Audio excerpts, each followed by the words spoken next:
भाजपा प्रदेश कार्यालय में पंडित दीनदयाल उपाध्याय प्रशिक्षण महाअभियान 2026 को लेकर प्रदेश स्तरीय कार्यशाला का आयोजन किया गया। कार्यशाला में सीएम डॉक्टर मोहन यादव, क्षेत्रीय संगठन महामंत्री अजय जामवाल और भाजपा प्रदेश अध्यक्ष हेमंत खंडेलवाल शामिल हुए। साथ ही प्रदेश कार्यालय में नव नियुक्त प्रदेश पदाधिकारी, संभाग प्रमुख, जिला प्रभारी और जिला अध्यक्षों को प्रशिक्षण महाअभियान के तहत संगठनात्मक मजबूती और आगामी चुनाव की तैयारी को लेकर पार्टी की रणनीति से अवगत कराया गया। मुख्यमंत्री डॉक्टर मोहन यादव ने कहा कि मध्य प्रदेश की प्रशिक्षण परंपरा की अपनी सफलता की कहानी रही है और यहां से प्रशिक्षित कई नेता प्रधानमंत्री स्तर तक पहुंचे हैं। सीएम मोहन यादव ने कहा कि आगामी चुनाव और नव गठित जिला कार्यकारिणी को देखते हुए प्रशिक्षण आवश्यक है। भाजपा हमेशा चुनावी तैयारी में जुटी रहती है, जबकि कांग्रेस केवल चुनाव के समय सक्रिय होती है। ओबीसी आरक्षण पर सुप्रीम कोर्ट में हुई सुनवाई पर कांग्रेस पर निशाना साधते हुए सीएम ने कहा कि कांग्रेस ने ओबीसी जनगणना का विरोध किया था और वो जनता को गुमराह करने का काम करती है। उन्होंने आरोप लगाया कि कांग्रेस समाज में ऊंच नीच के वर्गों को लड़ाने का प्रयास करती है। कांग्रेस के विरोध प्रदर्शन और सदन में गतिरोध पैदा करने पर बोले मुख्यमंत्री। कांग्रेस नेता फूल सिंह बड़ैया की भाषा पर भी सवाल उठाते हुए कहा उनके खिलाफ कोई कार्यवाही नहीं होती। उन्होंने कहा कि कांग्रेस संघर्ष को बढ़ावा देने की राजनीति करती है। राम मंदिर के मुद्दे पर भी उन्होंने कांग्रेस पर स्वार्थ की राजनीति करने का आरोप लगाया।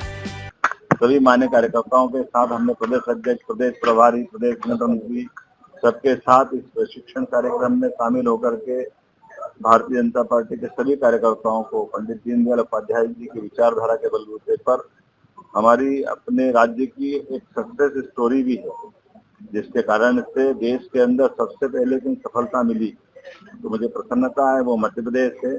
जब हमारी स्थानीय सफलता 50 से 60वें दशक में प्रारंभ हो गई, विधानसभा के अंदर जीतने की सिलसिला भी नगर पालिका, नगर निगम और हमारे अपने राज्य के अंदर संयुक्त सरकार 59 में बनी, 77 में सरकार बनी और सरकार बनने के बाद लगातार 2002-03 से लंबे समय से हमारी सरकार है और पूरे देश के अंदर हमारे राज्य के कार्यकर्ताओं के कार्य व्यवहार के आधार पर एक अलग पहचान हमारे पूरे देश के अंदर भाजपा के कार्यकर्ताओं की है।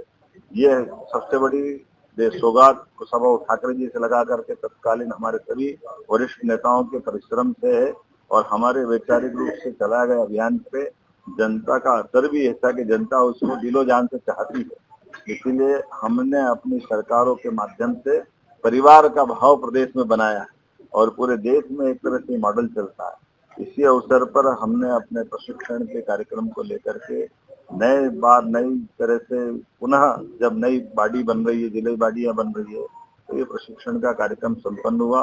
मैंने सबको बधाई दी। भविष्य में फिर स्थानीय निकाय के चुनाव होने वाले, पंचायत के चुनाव होने वाले, सहकारिता और बाकी आगे विधानसभा, लोकसभा के चुनाव भी आ रहे हैं। ऐसे में हमारा संगठन का ये तंत्र लगातार इसी प्रकार से आगे बढ़ता रहता है और इन प्रशिक्षण के बलबूते पर ही हमारे राज्य से सौभाग्य की बात है कि यहाँ प्रधानमंत्री तक हमारे राज्य से निकल करके देश और दुनिया के सामने अपनी पहचान बनाते हैं। गर्व की बात है, स्वर्गीय अटल बिहारी वाजपेयी जी ग्वालियर से निकल करके जनसंघ के जमाने से बाद के दौर में दुनिया ने देखा कि लोकतांत्रिक रूप से कितना एक सफल व्यक्तित्व रूप में उनको जाना जाता है। इसी प्रकार से अलग अलग मंत्री, मुख्यमंत्री, सब कार्यकर्ताओं के प्रशिक्षण के बाद के उनके स्वरूप को दुनिया जानती है, लेकिन प्रशिक्षण के अंदर कितने प्रकार से काम करते हैं ये उसका उदाहरण। 10 लाख परिवार जिनको ग्रामीण क्षेत्र के अंदर हमने भू अधिकार के पट्टे दिए।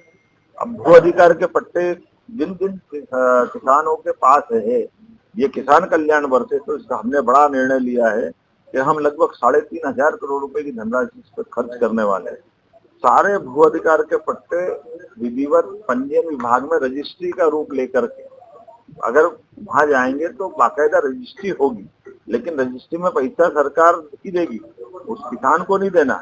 लेकिन उस जैसे रजिस्ट्री का दस्तावेज बन जाएगा, बाद में वो किसी जगह पे लोन लेना हो और स्वयं को प्रॉपर्टी का जिस प्रकार से कोई भी उपयोग करना चाहे उतना बड़ा अधिकारी हमने दिया है और ये बहुत बड़ा निर्णय है और ये देश का अपना पहला राज्य है जो इस प्रकार से गरीब वर्ग, किसान वर्ग और खासकर भविष्य में विकास की दृष्टि से पैसा निगाह रख करके बड़ा काम किया। नहीं, ये तो एक सिलसिला है, जिन जिन का समय पूरा होता जाता है उसके बाद चुनाव आते ही जाते हैं, तो अगले साल से सिलसिला चालू होगा। तो आज हम जिस दिन प्यास लगी उस दिन कुआं नहीं खोदते, ये हमारी पार्टी है। अभी 1-1.25 साल पहले से हमारे लोग प्रशिक्षण में तैयार करेंगे, तभी तो 16 की 16 नगर निगम जीतते हैं।